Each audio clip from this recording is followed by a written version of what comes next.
Bonjour Dan Arbib. Bonjour. Et merci d'avoir accepté notre invitation cet après-midi. Vous êtes maître de conférence en philosophie à Sorbonne Université et nous vous recevons à l'occasion de la publication chez Albin Michel d'un texte inédit de Simone Veil dont vous signez la postface. Le livre s'intitule Pour les générations futures et c'est la retranscription d'une conférence que l'ancienne ministre et membre du Conseil constitutionnel a prononcée en 2005 devant les étudiants de l'École normale supérieure de la rue d'Ulm dont vous faisiez partie à l'époque. Elle y livre son regard sur la mémoire de la Shoah et sur les moyens de la diffuser à l'ère des derniers témoins, expression qui la faisait déjà réagir à l'époque. Dan Arbib, comment d'abord s'est organisée cette rencontre et comment l'aviez-vous alors préparée ? Écoutez, c'est une chose assez simple. Nous sommes en 2005. Nous commémorons le 60e anniversaire de la libération des camps et un groupe à l'École normale supérieure s'est formé visant à mettre en place une semaine de réflexion et de commémoration de la Shoah. Je n'appartiens pas à ce groupe. Je tiens à dire d'ailleurs que dans ce groupe, il n'y avait aucun juif. D'accord. Mais certains membres de ce groupe sont venus me voir. J'étais à l'époque en 2e ou 3e année de scolarité pour me demander si j'étais partant pour les rejoindre. Évidemment, je l'étais. Vous l'aviez déjà rencontré ? Non, pas du tout. Et je dois dire que nous ne rencontrions pas, à l'époque, de la part de la direction de l'école, d'encouragement très vif. Et par conséquent, l'enjeu était important pour nous de faire que cette semaine soit couronnée de succès, manière de répondre à l'indifférence que nous avions rencontrée. Que vous expliquiez comment de la part de la direction ? Je ne sais pas. Très simplement, je vous dirais que je ne sais pas. C'était pas de l'hostilité, mais nous n'avions pas de franc accompagnement. Les choses étant ce qu'elles sont, nous nous disions que la cerise sur le gâteau, c'était d'obtenir un grand témoin, une grande parole qui obligerait en quelque manière tous ceux qui jusque-là avaient été un petit peu sceptiques ou dubitatifs à nous rejoindre. Et j'ai évoqué en effet le nom de Simone Veil. Le nom de Simone Veil en 2005, il est déjà considérable. C'est déjà une femme entrée dans l'histoire. Et nous savions que si elle venait à l'École normale supérieure, alors elle parviendrait à triompher de toutes les réserves et de toutes les résistances, si je puis dire, que nous avions rencontrées. Je lui ai écrit tout simplement à la Fondation pour la mémoire de la Shoah, dont je sais qu'elle est la présidente. Quelques jours plus tard, elle m'appelle sur mon téléphone portable, ouvrez votre agenda, j'ouvre le mien, et puis nous convenons d'une date. Ce fut un grand moment à l'École normale supérieure, la salle du SAN, qui est le grand amphithéâtre de l'école, était comble.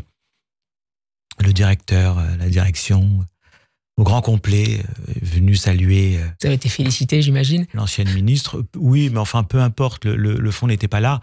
Ce qui était important, c'est que la direction de l'école ait accepté ce jour-là que Simone Veil énonce devant les élèves de l'École normale supérieure quelques grands principes sur la mémoire. Je tiens à souligner d'ailleurs que ce texte ayant maintenant paru, la direction actuelle de l'École normale supérieure, c'est-à-dire Frédéric Worms et les directions adjointes, ont demandé qu'un événement ait lieu à l'École normale supérieure pour célébrer la parution de ce texte. Il serait difficile de reproduire le même événement aujourd'hui à l'École normale supérieure, à rue d'Ulm en tout cas ? Non, il ne serait pas difficile de le reproduire pour plusieurs raisons. D'abord parce que nous trouverions sans doute une direction beaucoup plus coopérative.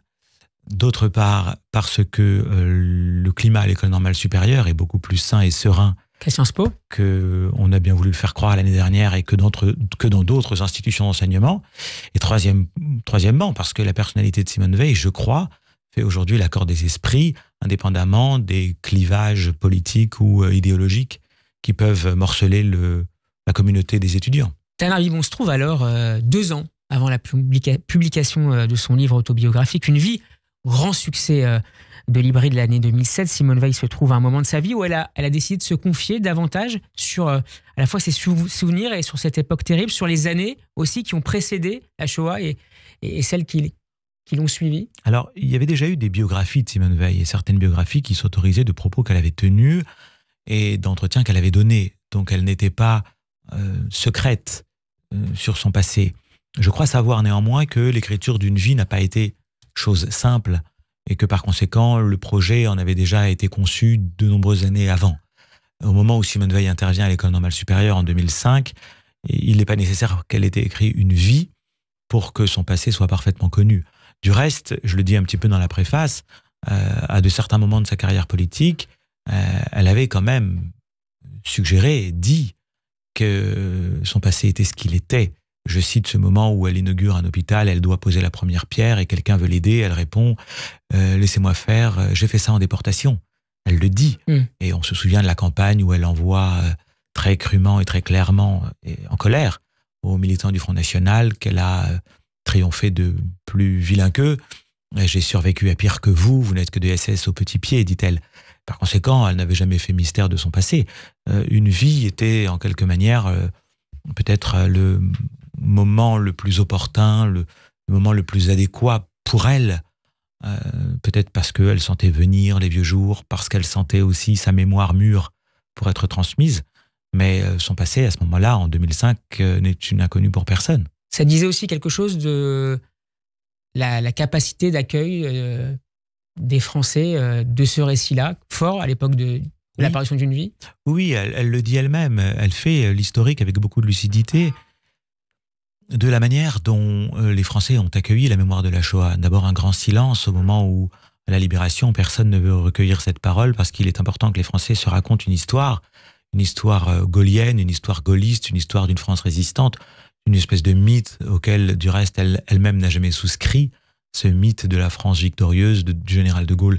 Puis il y a eu une deuxième phase où, au contraire, la mémoire française, séparée de toutes les tares, de tous les vices, c'est l'époque du chagrin et la pitié, film qu'elle ne validera jamais, auquel elle ne souscrira jamais. Et puis il y a un troisième temps, c'est le moment de la mémoire lucide, la mémoire qui est capable de faire des distinctions, qui est capable de reconnaître les coupables, les victimes, qui est capable de reconnaître aussi les héros. Et d'ailleurs, elle ne fait pas mystère dans ce texte, dans cette conférence, mais comme d'ailleurs dans aucun de ses autres textes, que la France a été pour une part assez belle et assez glorieuse pendant la Shoah, puisque si une grande majorité des Juifs de France ont pu survivre, c'est parce qu'ils ont trouvé dans la population française des aides, des auxiliaires, des gens qui ont aidé les persécutés à ce moment-là à rester en vie. Donc, notamment pour cacher les enfants. Un moment important de cette conférence. On va y revenir. Dans votre texte d'accueil d'Anne Arby, vous mettez en rapport, je cite, l'impérieuse nécessité de témoigner de Simone Veil et par-delà des survivants des camps de la mort et je cite toujours le devoir d'écouter de ceux comme nous qui sommes nés après. Nécessité de voir quel sens le professeur de philosophie que vous êtes. Donnez-vous à ces deux expressions quand il s'agit de la mémoire de la Shoah. Écoutez, au moment où nous accueillons Simone Veil, nous sommes en 2005, nous savons déjà, nous, les étudiants de l'école normale supérieure, que nous sommes les témoins des derniers témoins. Et c'est notre statut, c'est à peu près le statut de ma génération, celle des quarantenaires. Nous sommes témoins des témoins, puisque nous savons que les témoins vont progressivement nous quitter. Et ce point est fondamental. Alors il faut absolument écouter cette parole. Cette parole est menacée toujours. Elle est menacée d'abord parce que le temps passe, et que le temps qui passe fait que la parole s'efface. On n'y peut rien, c'est comme ça.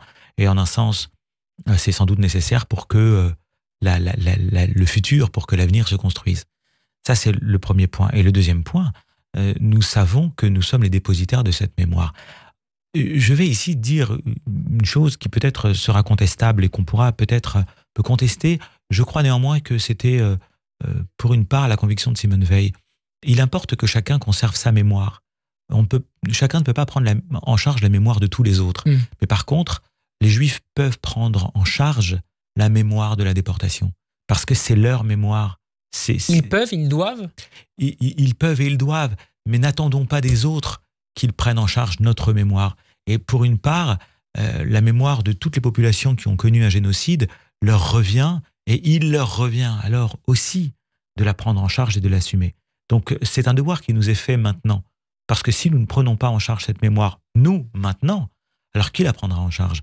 C'est-à-dire qu'une fois que notre génération aura passé le flambeau, si ce flambeau est partiellement éteint, alors on peut dire adieu à la mémoire de ce qui s'est passé. Nous sommes une génération de transition, finalement. On est une génération de transition. Mes propres enfants n'auront pas connu de déportés ou de grands témoins. Peut-être qu'ils en auront vu, mais les témoins auront alors été inaptes à transmettre. Alors que moi, j'ai entendu dans les classes, quand j'étais petit, dans l'université, où j'ai usé mes fonds de culotte, des témoins me parlaient directement. Par conséquent, il est capital que la mémoire ne saute pas une génération. Et nous sommes, en quelque manière, la génération cruciale. Parce que nous sommes des deux côtés, si je puis dire, du côté de l'avenir et de ceux qui n'auront pas connu les témoins, et nous sommes du côté du passé de ceux qui auront connu les témoins.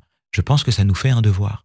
Elle attire votre attention et celle de son auditoire très vite sur la situation des enfants cachés, dont la situation affective était paradoxalement, dit-elle, plus difficile. Plus difficile car ces jeunes garçons et ces jeunes filles ont vécu plusieurs mois, plusieurs années parfois, dans l'espoir que leur famille déportée revienne. Il y a des douleurs qui ne se comprennent pas, que l'on n'accepte jamais. Je pense notamment au cas de la cousine de Simone Veil qu'elle évoque devant vous. Oui, alors, s'agissant des enfants cachés, ce point est important. Elle dit au tout début de sa conférence qu'elle conçoit un certain regret à n'avoir pas fait plus grand cas des enfants cachés plus tôt. Et je trouve que c'est très beau, parce que ça veut dire que le temps passant, elle assume aussi la mémoire des autres. Et elle est capable de s'ouvrir non pas simplement à son propre passé, mais au passé de tous ceux qui, avec elle ou dans d'autres situations que celles qu'elle a connues, ont traversé des choses épouvantables. Et avec des douleurs singulières. Avec des douleurs singulières. Il est vrai qu'elle attire notre attention sur le fait que voilà des enfants cachés qui n'ont pas vu leurs parents mourir sous leurs yeux, comme c'est le cas d'un grand nombre de déportés, qui par conséquent ont à cultiver la mémoire de leurs parents, ne sachant pas trop quel est leur statut. Et quand on ne sait pas quel est le statut de ses parents, alors on attend encore. Et elle attire notre attention sur cette attente qui ne trouve pas de réponse. Et je trouve très beau que sa conférence s'ouvre sur ce regret qu'elle confesse à l'attention de l'auditoire. J'ai toute ma vie transmis, j'ai transmis mon passé à moi, mais peut-être que je n'ai pas pensé à tous ces enfants qui attendaient, qui ne savaient pas ce qu'ils attendaient, qui ne savaient pas s'ils avaient raison d'attendre, dont on sait maintenant qu'ils avaient tort d'attendre, ou en tout cas qu'ils attendaient en vain. Mais il faut penser à ces enfants-là parce que, en quelque manière, leur sort a été déterminé beaucoup plus tard. Il a été déterminé après coup. Et c'est sur cette attention-là qu'elle attire aujourd'hui nos regards. Je trouve que c'est très beau. En réponse à une question de la salle, Simone Veil estime que les moyens sont nombreux pour faire découvrir aux nouvelles générations la catastrophe, la littérature d'abord bien sûr, mais aussi les films. Elle s'oppose d'ailleurs à Claude Lanzmann sur le sujet. Pourquoi accorde-t-elle, selon vous, Dan Arbib, une place de choix au genre fictionnel pour transmettre ? Oui, alors ce qu'elle dit est très important parce que, s'agissant de la mémoire de la Shoah, nous sommes en présence de deux thèses. La première thèse, c'est évidemment celle de Claude Lanzmann, qui dit devant la Shoah, toute fiction est inadaptée. Et par conséquent, seul le documentaire, la parole, l'histoire, le témoignage, et éventuellement, et peut-être surtout, elle le dit d'ailleurs avec un brin d'ironie, son film, Shoah, est seul adéquat. Et puis on a une deuxième thèse, les historiens, les auteurs, ou même les rescapés, qui admettent l'importance de la fiction. Et pourquoi la fiction est-elle si importante à ses yeux? Parce que si nous sommes aujourd'hui appelés à la réflexion sur la Shoah, l'histoire pure, l'histoire scientifique, si je puis dire, ne suffit pas. L'histoire scientifique ne suffit pas, elle ne suffit pas à rendre compte de l'atmosphère. Elle ne suffit pas à faire que nous puissions nous approprier cette mémoire. Et si l'histoire demeure simplement objet scientifique, alors elle demeure extérieure à l'esprit de ceux qui s'y intéressent. On ne peut rien transmettre sinon des dates, des faits, un catalogue nu de petits événements distribués sur une frise chronologique inhumaine et en quelque manière blanche. C'est d'ailleurs ce travail de conjugaison que propose par exemple un grand historien comme Shaul Friedlander. Absolument, absolument. Et elle appelle de ses voeux une réflexion qui soit une réappropriation de la Shoah. Et sur ce point, la fiction est considérable. Cela dit, il faut quand même souligner qu'au moment où le président Sarkozy a annoncé au dîner du CRIF qu'il souhaitait que la mémoire d'un enfant déporté fût prise en charge par un élève de la même classe, elle a été extrêmement réservée et elle a tout de suite témoigné de son hostilité à cela, parce qu'il ne faut pas non plus que la mémoire nous écrase. Il faut à la fois réfléchir sur la mémoire, se l'approprier, mais en même temps, cette mémoire peut devenir écrasante, et alors il faut savoir distinguer le bon grain de l'ivraie. Ce qu'elle n'acceptait pas non plus, ce sera ma dernière question, Dan Arbib, vous l'expliquez dans votre postface, c'est l'instrumentalisation contre les victimes de la Shoah et plus largement contre les Juifs et Israël aujourd'hui, du mal qu'ils ont subi. C'est précisément ce à quoi on assiste depuis le 7 octobre. Absolument. C'est à quoi on assiste depuis le 7 octobre. Pour ne pas dire avant. C'est d'ailleurs ce qu'on pouvait prévoir depuis le 7 octobre au soir. On savait bien que nous bénéficierons, Israël bénéficierait d'une compassion qui durerait 24, 48 heures, très vite. Et le Premier ministre libanais hier a parlé d'une tentative d'extermination du peuple libanais par Israël. Absolument. Ce retournement de la victime en bourreau, c'est ce qu'elle dénonce alors assez peu dans cette conférence, mais qu'elle aura dénoncé à de nombreuses reprises dans l'ensemble de ses discours qui ont paru d'ailleurs et qu'on peut trouver au livre de poche. C'est fondamental. Et puis un autre point qui est fondamental et qui renvoie à l'abus aujourd'hui qui est fait du concept de génocide, c'est qu'elle soulignait qu'il y avait 2 paliers dans la manière de considérer la Shoah. D'une part, tout massacre, tout crime, tout meurtre de masse n'est pas un génocide. Et il peut y avoir un très grand nombre de meurtres de masse qui soient d'ailleurs déplorables, mais qui ne sont pas des génocides. Et le deuxième palier, c'est qu'au sein de ces génocides, tous les génocides ne sont pas la Shoah. Et c'est vrai qu'aujourd'hui, on assiste au franchissement de ces 2 paliers, c'est-à-dire que tout devient Shoah. Et alors si les adversaires d'Israël sont victimes de la Shoah, alors Israël est lui-même coiffé de l'appellation nazi, de bourreau. C'est un retournement qu'on pouvait prévoir. C'est un retournement, évidemment, qu'elle a souligné, qu'elle a déploré dans ses discours. Il n'a pas fallu attendre le 7 octobre pour, hélas, le craindre et le constater. Un tournement qu'on retrouvait d'ailleurs déjà lors de la première guerre du Liban à partir de 1982. Merci beaucoup, Dan Arbib, d'avoir été avec nous pour nous présenter ce texte inédit de Simone Veil pour les générations futures, dont vous signez la postface et publié aux éditions Albin Michel. Bon après-midi, à très bientôt. Merci beaucoup. Radio J. Bonjour, c'est Annabelle Chaud. Je vous donne rendez-vous du lundi au jeudi de 15h à 16h20 avec un invité dans mon émission sur Radio J. Interview, confidences, jeux, défis, vos artistes comme vous ne les avez jamais entendus, c'est dans le Annabelle Show, le late show de l'après-midi, du lundi au jeudi à 15h sur Radio J. Radio J.